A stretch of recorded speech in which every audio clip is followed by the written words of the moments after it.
good afternoon and a very warm welcome to this edition of Insight. I'm Shalini Verma. In the show today, a look at China's One Belt, One Road initiative. It has been in news for some time, largely because of the Belt and Road Summit, which was held in Beijing recently, where 30 nations participated, excluding India. Japan's disinterest in the OBOR has also caught a lot of attention.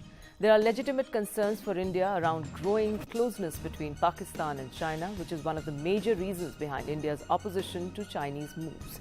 On the other hand, China's increasing military and political assertiveness in Japan's immediate security environment is a major concern for Japan.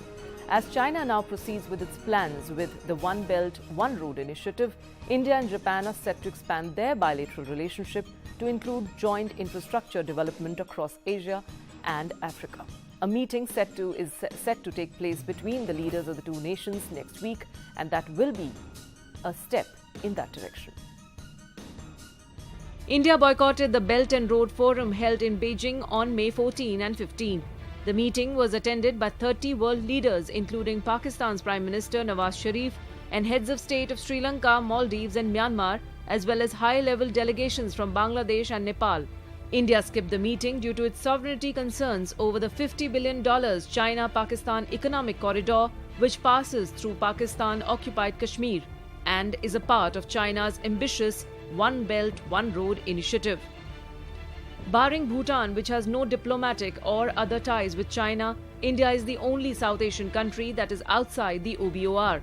Interestingly, even Japan has stayed away from China's New Silk Road initiative. Reports now suggest that an alliance between India and Japan, especially to counter China's moves, is possible in such a scenario. The two nations will be holding a joint session on the sidelines of the African Development Bank meet at Ahmedabad next week, which could be an opportunity for India to take the bilateral relations forward and also do the balancing act in the region. So China's new Silk Road route, in fact, however, is not putting in just the physical infrastructure in play. It has also got deep economic significance for China and the countries who are going to be a part of it. Some key questions we delve into are, that is, the China's new Silk Road, what does it really mean for India and Asia? How will it impact global trade? What are India's concerns and can China accommodate them? Can India and Japan together counter China's expansionary moves? And how can India rebalance the growing China-Pakistan axis? And to talk more on this, I'm joined by Ms. Teshu Singh. She's Senior Research Associate with the Vivekananda International Foundation. I'm also joined by Mr. Sanjeev Kumar, who's Research Fellow with the Indian Council of World Affairs, and Mr. Vibhav Kant Upadhyay, who's Chairman of India Centre Foundation, also joins me on the panel. Welcome to the program. And I'd like to begin the discussion with you. Fine, let me now ask Mr. Upadhyay here. Mr. Upadhyay, how do you read India's response? And there we also try and understand whether, some sections who are saying that India was a little late in responding to the OBOR initiative, whether that argument stands where it is. I would like to bring to your notice that I'm surprised that this kind of a debate is happening in India. In 2000, Prime Minister Vibhav and Modi announced India-Japan Global Partnership. And our foundation was instrumental in bringing the announcement to that level. We are working between India and Japan and the global partnership thought process for the last 20 years. At the announcement, we already sent this message that India-Japan will work on an alternative development model, which is based on energy efficiency, environment responsibility, and sustainability. Based upon that, initiatives were supposed to be brought out. Based upon that, we have to show to the world that what we are doing is a sustainable model, and please join it. This was the thought process behind this entire initiative of India-Japan Global Partnership. And it did work in 2002 and 3, along with my old friend who is now Prime Minister of Japan, Prime Minister Abe Shinzo, who was a junior minister at that time.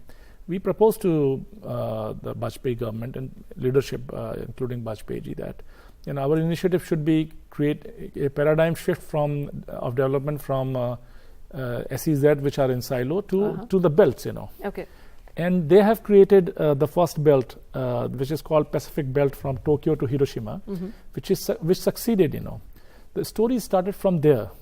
And then we announced in 2004 that Delhi-Mumbai Industrial Corridor should be made, which should be a new version of India's industrialization, which can be made as an example for other regions like GCC, ASEAN, Africa, and then we can scale it out to other people. In 2008, it was incorporated, and then 2012, the execution plan was made. So what you're suggesting here is that India, Japan particularly have had these plans in the past. Let me complete, because it is connected to this BRI. The OBOR debate. Yeah, it is connected to. 2013 is the year when China declares the initiative called One Belt, One Road, and then now they call it BRI, which is fine. So my question is this, several governments have changed in India in this period, this idea has, except India Center Foundation, I don't think the continuity of this idea was very effective because we are only working on this. Okay. So what China did was a reaction to what we were doing. Okay. And today we are discussing that what India's reaction is. Our reaction should be that we are little delayed and strategically little slow in what we are doing. Let us regroup, re-understand, and let's make a strategy where we go forward, So what India, Japan... Is it really happening now? Is the pace really picking up at this juncture, actually, when we know that the two sides, there will be meetings between the representatives of the two countries next week, when there will be a... Our Prime Minister, who went to Japan in 2007 first time, that trip basically created a special relationship between Japan and a region called Gujarat, It was unprecedented that a state can have a partnership with a country, And from there, things started changing. But you have to understand, Gujarat was 42% of Delhi-Mumbai Industrial Corridor. So the Japan's initiative to support Chief Minister's leadership was on that belt specific, and his leadership also. Okay. So what I am trying to say is, instead of giving this knee-jerk reaction to what China has, so it is about two formats. China has a format of its development model. All right. We have our own format of development model. Instead of saying yours is wrong, mine is correct, we should basically focus on... And interestingly, entails these regions, these very regions of Asia, Africa. I mean, wherever we are planning these cooperations, whether it's between India or Japan, or it's the other way around. This competition will go on. This competition will go on. Okay, Mr. Upadhyay, how do you look at the most important thing which has been raised by India, which indeed is a sovereignty concern? Yes. China's over-involvement with Pakistan, the fact that the POK region is also involved, is a part of the OBOR. Now, how do you look at that? So I will give you a philosophical answer to this. The philosophy of India and Japan coming together was not just an economic reason. It was a socio-economic, giving alternative development model to the world, the humanity. But we have to start from somewhere. So we started from India, which is 1/6 of humanity.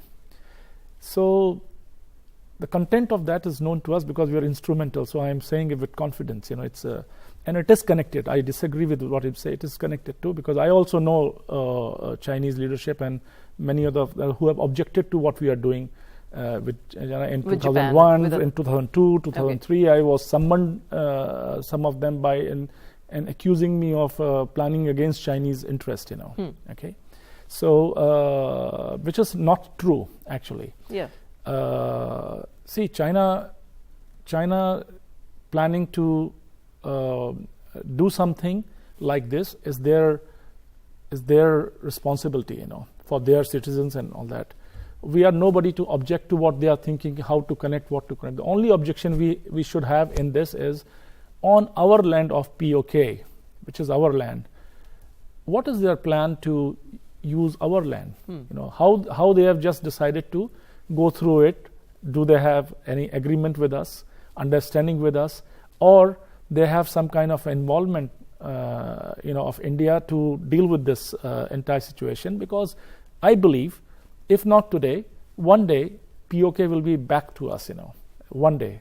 And in able hands of our Prime Minister, I think in his tenure, this can happen if we take the right steps, I have no problem with Pakistan. They are our neighbors. If they want to do something good for their own citizens, as far as they don't interfere in our sovereignty and our internal matters, we should be very happy. In fact, I made this recommendation to India-Japan Global Partnership thing that the belts we are making, the neighboring countries from SAARC, they should be made part of it, somehow, like the Delhi-Mumbai Industrial Corridor can also have the power extension which can go into Pakistan. Why not? Let's think loud and big, the differences will continue. But today, our objection should focus on that on our land. Right. That is why, if suppose Prime Minister would have asked me, I would have, or Ministry would have asked me, I would have responded back by saying, India must send the representation into this, and that representative should go and object, in front of those 30 people, that sovereignty, on the cost of sovereignty, you can't implement your plans. But has India conveyed its message even otherwise? Oh, I think so. They have. But, think about if somebody is making house on my land, and then he has a housewarming or maybe a groundbreaking ceremony. Right. I will send my person there. But how do you look at the progress made so far? The BRI happens, 30 countries participate. It includes almost all the South Asian countries, barring India. And of course, we know that Bhutan has had no diplomatic ties with China, so it's not there. But Nepal becomes a part of it. Chinese media and some of the sources, as they say, that there was an understanding that if Nepal becomes a part of it, sooner than later, even India would like to reconsider. So again, these are two formats. Think about Windows and Apple. These are the operating systems of development. So China is saying mine is this, and they define it. Their objectives are. The philosophical difference between India and China's approach is we are going through R, M, and E. Relationship relevance is on the center. Then we are making mechanisms, and then we will go for execution. China is doing it E, M, and R. So they are saying, we will do this, we will give this much of money, we will do. So people are gathering, There is no mechanism, no framework they were able to bring to how they will handle things, how they will address the things. And then they are trying to search for relevance and the relationship, These countries, the 30 countries, that's an easy job. Tomorrow, if India says, let's talk about alternative development model and how humanity can, I'm saying 172 state heads will come here. This is what I want to understand, how India and Japan can take this relationship forward. Let's talk about this African Development Bank, the meet that's going to happen next week. What exactly do you think are going to be the dimensions which the two nations would like to touch upon? See, India-Japan Global Partnership's definition is what India can do for Japan, what Japan can do for India, and what both these countries can do for rest of the world. So today world is demarcated into two parts, developed and developing. But India-Japan Global Partnership redefines this, and it says the old development model and new development model. Because the old development model, which was basically aspiration driven, and the assumption was the resources are unlimited. But in 2017, we stand where aspirations are unlimited and resources are limited. That means question that can we use the old development model to develop the current world? The answer is obviously no. The India-Japan relationship and India-Japan Global Partnership, which is now a strategic word added to it, questions this. He says, if we can't use the old, what we can use now? So the question is, do we have to create our own development model? That's what India and Japan is creating, which is based on R, M, and E, relationship, relevance, mechanism, and execution. And the theme, the undercurrent is to have better infrastructure, to start with providing quality infrastructure. That's what it's called. It's called Partnership for Quality Infrastructure between India and Japan. Can I just address that also? Any such initiative which is large in nature, which is involving several national balance sheets, we have to follow the ideology system product path, where we have to define our ideology. define what new systems we will create, and then products will automatically Today, we are much worried about products, We should learn that our countries, our leadership in India has changed the ideology, the way new development will happen. It can be defined in a very simple way. The old development model was exploitation based. That's what exactly China has followed, The reason why they will not succeed is because this is still exploitation based. The new alternative development model which India and Japan are trying to bring up is empowerment based. Takes everybody along. Take everybody on and think about their wellness, and not only say but also implement in your policies. That's why the question you say Africa Development Bank meet is happening. So India and Japan seriously thinking that what we are thinking together and what we are trying to make in India, the first models are making, how we can scale it to Africa, and how we can be able to empower Africa without intervening into their sovereignty. That's what Africans accuse China of.